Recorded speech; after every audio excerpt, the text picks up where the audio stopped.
నమస్కారం. ఘంటారావానికి స్వాగతం. ముందుగా ప్రధానాంశాలు. విద్యా కమిషన్ విద్యాశాఖపై ముఖ్యమంత్రి సమీక్ష. పాఠశాల చదువుల్లో సంస్కరణలపై సమాలోచన.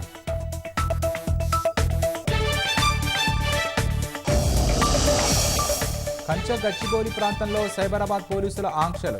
రేపు హెచ్సియు పాలక మండలి విద్యార్థులతో మంత్రుల కమిటీ చర్చలు.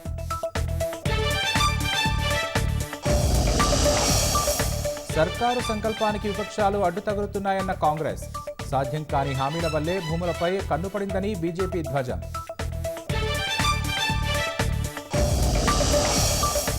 యాదాద్రి థర్మల్ పవర్ ప్లాంట్ నిర్వాసితులకు నియామక పత్రాలు.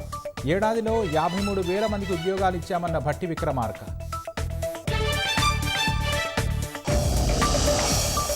అకాల వర్షాలకు రాష్ట్ర వ్యాప్తంగా చేతికందిన పంట నేలపాలు. కర్షకుల కన్నీరు ఆదుకుంటామన్న సర్కారు.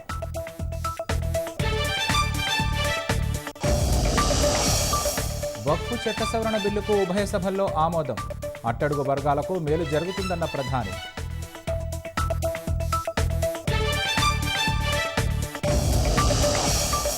థాయిలాండ్లో భారత ప్రధాని బంగ్లాదేశ్ సారథి యూనస్ భేటీ. సరిహద్దుల్లో అక్రమ చొరబాట్లు నియంత్రించాలన్న మోదీ.